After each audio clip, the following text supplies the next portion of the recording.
Hola. Hello, everybody and nobody. Welcome back. We have returned from a nice weekend of fun and festivities, and we are going to go into another weekend of fun and festivities. And the fun and festivities will include lots of eating. I've already had some pumpkin pie today. Two pieces of pumpkin pie, which is unusual. I don't normally have pumpkin pie, but I did today. Twice, one for breakfast and one for lunch. The second slice was half a slice. The first slice was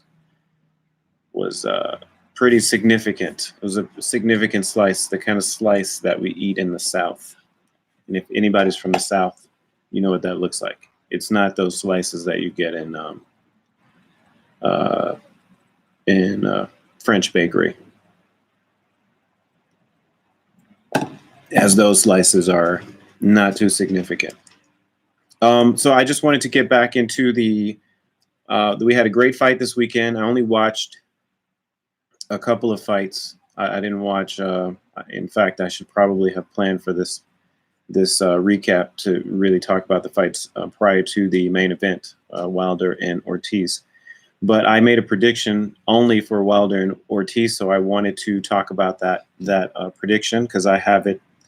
I recorded it. It's now etched in stone as I'm doing these live. So whatever mistakes I make, whatever I say, I have to stick by it. Although we do reserve the right to change our opinions as we learn and mature over time, or we get more facts and more information, or some event happens to you in your life that makes you see things differently.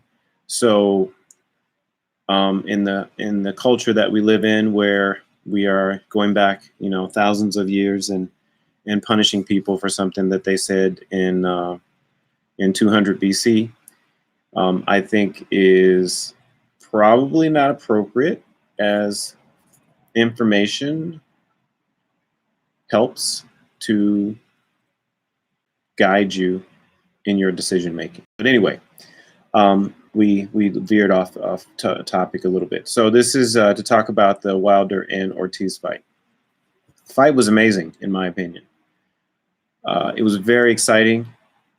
There was lots of energy leading up to the fight. I find it interesting. One of the first people that I've ever seen look relaxed before a fight and actually try to be as relaxed as possible. I never even considered that prior to seeing this, was Floyd Mayweather. I remember seeing a video of him just kind of laying on a sofa, waiting for the main event to happen, not really watching other fights with too much intensity, and really looking like he's about to go to bed, like getting ready for a full night's sleep. So I think other people, maybe other boxers, didn't know that either, other trainers, because I now see boxers looking a lot more relaxed prior to their bouts. And other people have mentioned how it's probably important to be as relaxed as possible when competing. Tiger Woods is also a person who tries to be as relaxed as possible when he competes, and during competition as well. And I would imagine leading up to the competition, although I don't have any insight or information about what he does leading up to his golf tournaments. But I do know that he tries to keep his heart rate down and tries to not be too excited actually during the tournament. So I say all of that to say that both fighters, Ortiz and Wilder, they looked quite comfortable, quite relaxed leading up to the fight.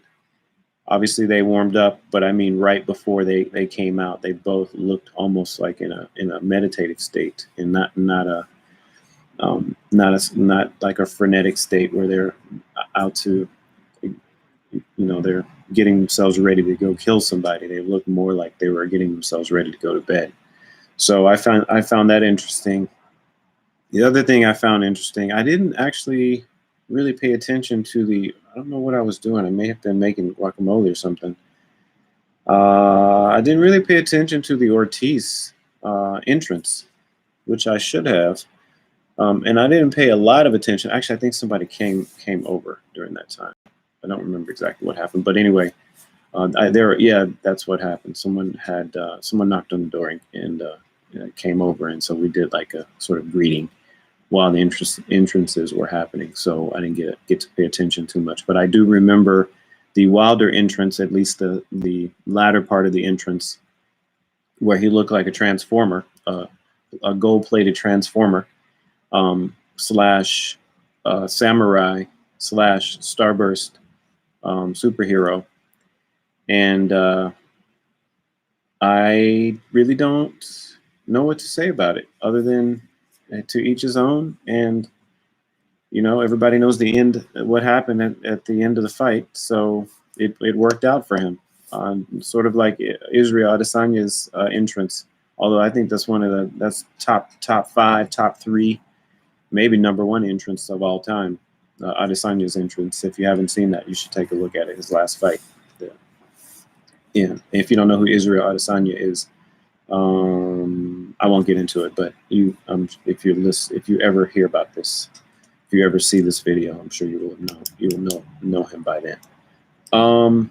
Anyway, I had some people when I was broadcasting right before the fight. I had a couple of people chime in on the chat window to say that Ortiz was going to beat Wilder, and I thought that was interesting.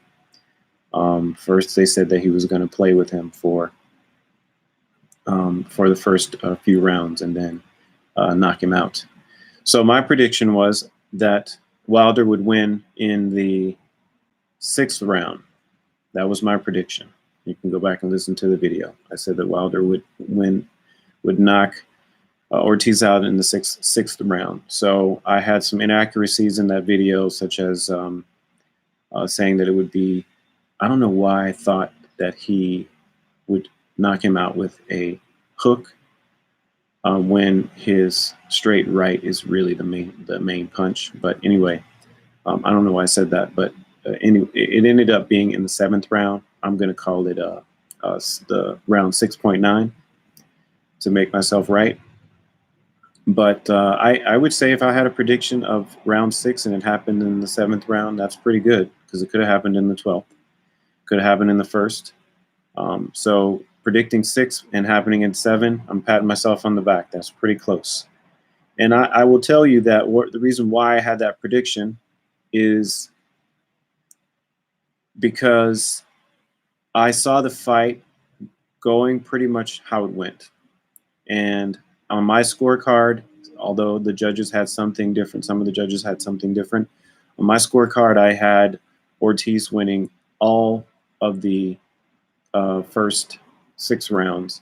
There were a couple of rounds that maybe could have gone either way, but I still had him winning all of the rounds. So round 1 through 6, I had Ortiz winning.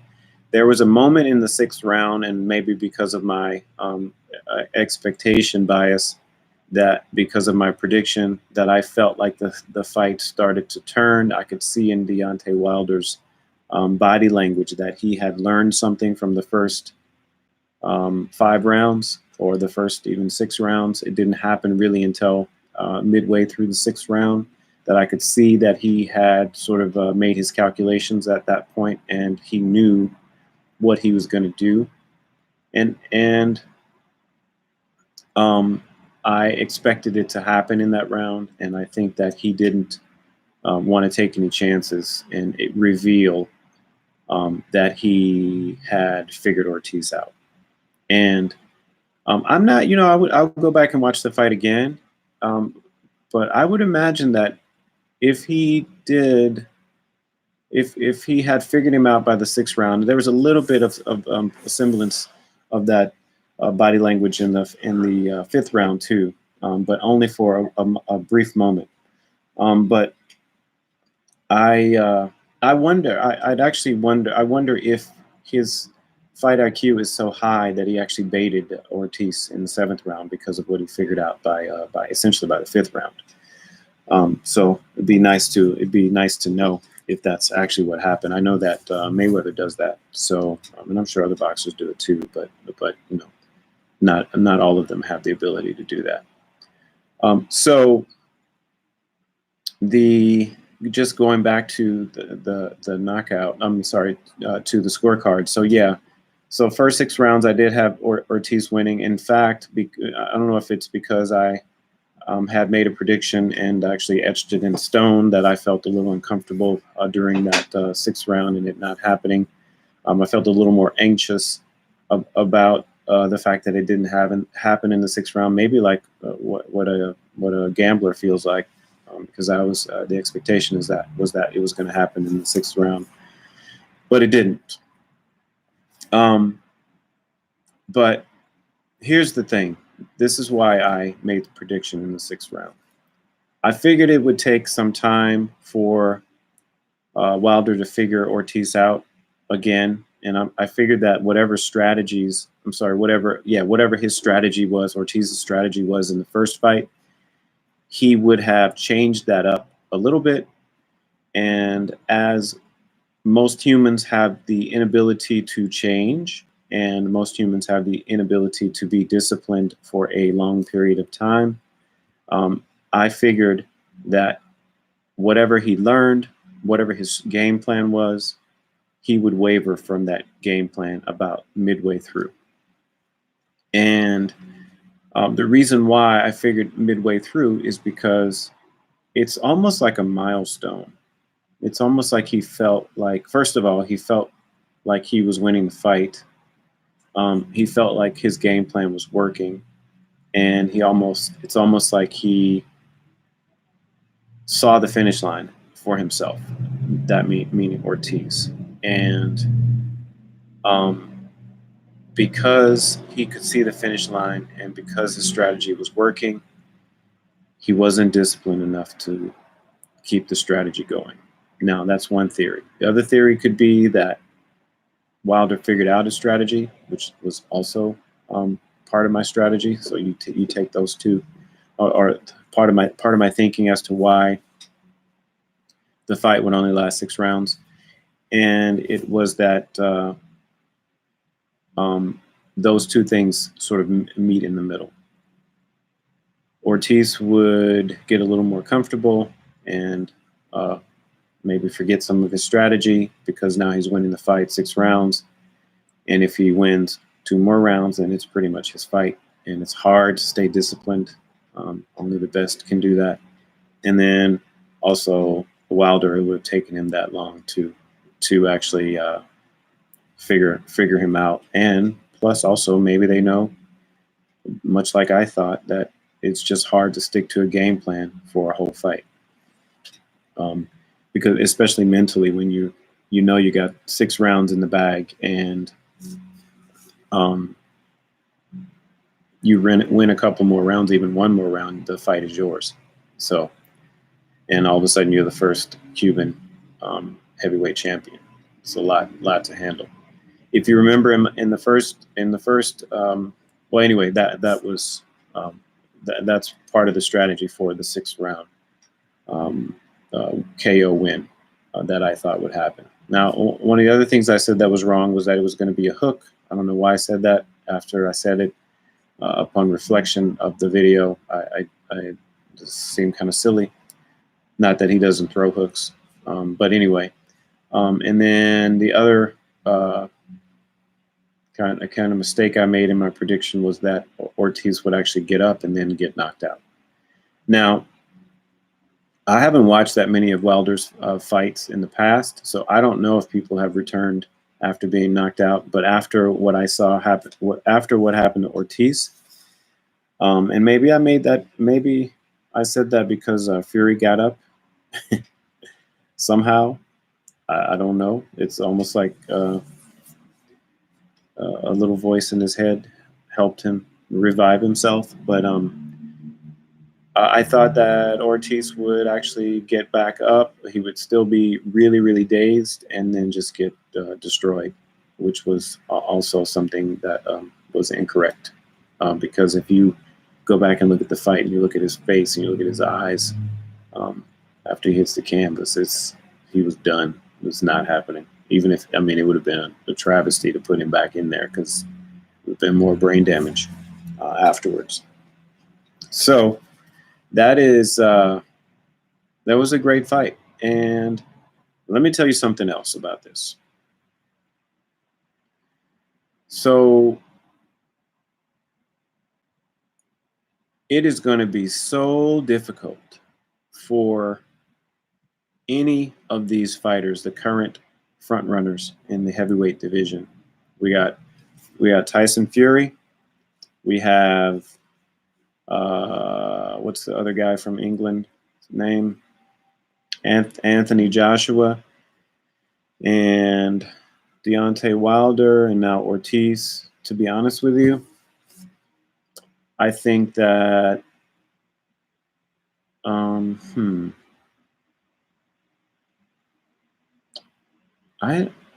well, first of all, listen, Fury is dodging Wilder because he knows that it's over.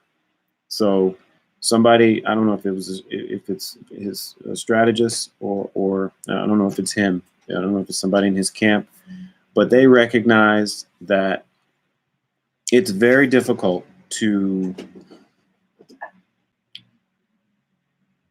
dodge.